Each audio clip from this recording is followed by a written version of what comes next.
Hey guys, the videos that I love doing the most are the ones where I get the opportunity to share with you the things, the people and the stories that have motivated and inspired me the most or taught me the most over the years. And today's video is one of those because the person that this video is about, Charlie Munger, is someone that I massively respect and have learned a lot from, as have many people around the world. He's probably most famous for being Warren Buffett's right-hand man and the vice chairman of Berkshire Hathaway, but I think that doesn't quite do him justice. I think it's because of how big Warren Buffett is in mainstream culture that Charlie Munger's kind of been in his shadow a little bit and hasn't crossed over into the mainstream in the same way, which is surprising because a lot of the things that he says and what he talks about actually applies to people outside the investing world more than what Warren Buffett talks about. So this is a man who is a fantastic investor, but also super intelligent and synonymous with the word wisdom. You know, there are so many lessons you can take from someone as wise as Charlie Munger, but the things that have been most impactful for me and that I've appreciated the most are the things that he says about mental models and critical thinking. So here's what we've done for this video. We've gone through some interviews and talks and picked out 5 key lessons that you can learn from Charlie Munger. These aren't his top lessons or specific to investing, but these are 5 lessons that we think could be impactful for you. And if you watched them, leave a comment below letting us know which one you found most insightful, or if there's another clip that you know of him or another quote that we haven't included in this video that has impacted you and your life. So let's check it out.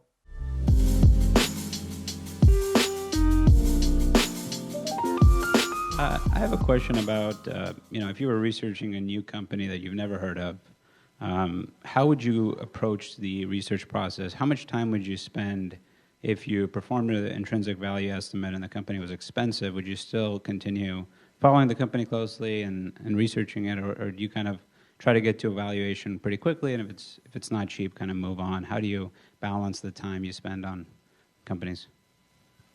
Well, of course, it's complicated technologically. I tend to leave it to others.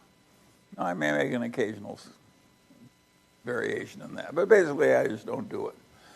I want to think about things where I have an advantage over other people. I don't want to play a game where the other people have an advantage over me. So if you have a pharmaceutical company and you're trying to guess what new drug is going to be invented, I've got no advantage. Other people are better than I am. I don't play in a game where the other people are wise and I'm stupid.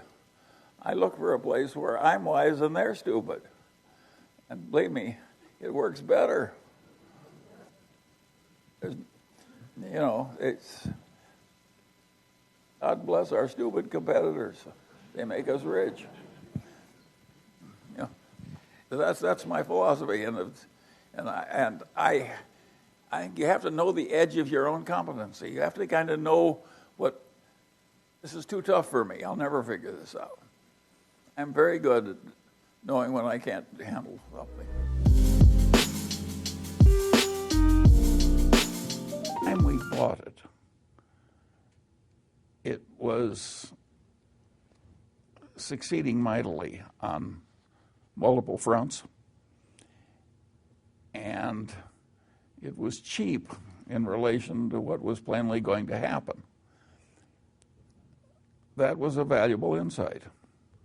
There are times when even a company as big as Coca-Cola is too cheaply priced by the market, considering what it's going to do for the shareholder. And there are times when we can figure that out, and there are times when we can't.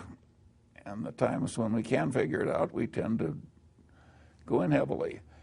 For many, many months, we were buying as much Coca-Cola as we could buy, roughly a third of the volume trading, every day for months.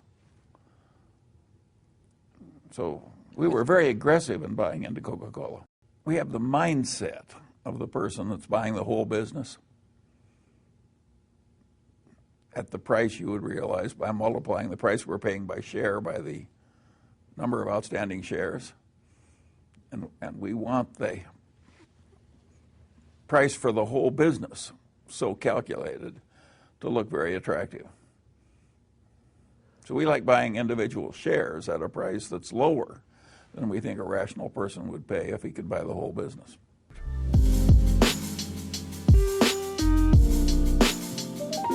Remember that it's not real brilliance.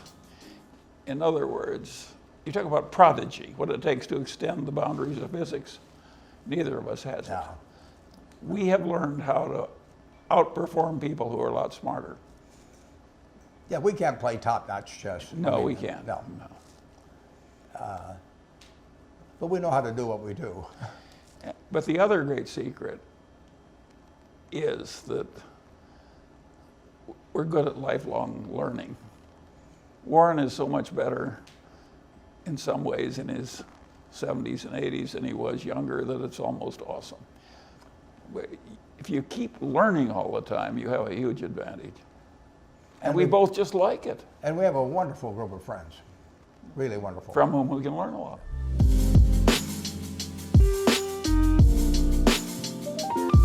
Another thing I think should be avoided is extremely intense ideology, because it cabbages up one's mind. You've seen that, and you see a lot of it, in TV preachers, for instance. They've all got different ideas about theology, and a lot of them have minds that are made of cabbage. But that can happen with political ideology. And if you're young, it's easy to drift into loyalties. And when you announce that you're a loyal member and you start shouting the orthodox ideology out, what you're doing is pounding it in. And you're gradually ruining your mind. So you want to be very, very careful with this ideology. It's a big danger. In my mind, I've got a little example I use whenever I think about ideology, and that's these Scandinavian canoeists who succeeded in taming all the rapids of Scandinavia, and they thought they would tackle the whirlpools of the Erin Rapids here in the United States. The death rate was 100%. A big whirlpool is not something you want to go into, and I think the same is true about a really deep ideology. I have what I call an iron prescription that helps me keep sane when I naturally drift toward preferring one ideology over another. And that is, I say, I'm not entitled to have an opinion on this subject unless I can state the arguments against my position better than the people do who are supporting it. I think only when I've reached that state am I qualified to speak. Now, you can say that's too much of an iron discipline. It's not too much of an iron discipline. It isn't even that hard to do. It sounds a lot like the iron prescription of Ferdinand the Great. It's not necessary to hope in order to persevere. That probably is too tough for most people. I don't think it's too tough for me, but it's too tough for most people. But this business of not drifting into the extreme ideology is a very, very important thing in life. If you want to have more correct knowledge and be wiser than other people, the heavy ideology is very likely to do you in.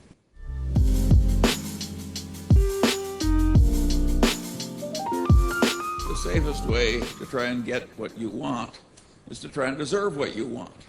It's such a simple idea. It's the golden rule, so to speak. You want to deliver to the world what you would buy if you were on the other end. There is no ethos, in my opinion, that is better for any lawyer or any other person to have. By and large, the people who've had this ethos win in life, and they don't win just money, just honors and emoluments. They win the respect, the deserved trust of the people they deal with. And there is huge pleasure in life to be obtained from getting deserved trust. And the way to get it is to deliver what you'd want to buy if the circumstances were reversed. Now, occasionally you find a perfect rogue of a person who dies rich and widely known. But mostly these people are fully understood by the surrounding civilization. And when the cathedral is full of people at the funeral ceremony, Most of them are there to celebrate the fact that the person is dead. And that reminds me of the story of the time when one of these people died and the minister said, "It's now time for someone to say something nice about the deceased." And nobody came forward. And nobody came forward. And nobody came forward. And finally one man came up and he said, "Well, his brother was worse." That is not where you want to go. That's not the kind of funeral you want to have. You'll leave entirely the wrong example. Alright guys, I hope you found that interesting and insightful. Remember, leave a comment down below letting me know which of those lessons was most impactful for you. And a little bonus bit of content, I've left a link in the comments section to my favourite talk from Charlie Munger. It wasn't included in this video because it's too long and it's not a video clip anyway, it's more like an audio of his talk. But it's about human psychology and it's really insightful. So check that one out as well. Remember, leave a comment, hit the thumbs up button if you like this video and you want more 5 key lessons from other people from the financial world. And don't forget to subscribe to the channel if you haven't already. We really appreciate that. Thanks for watching, take care, and I will see you in the next one.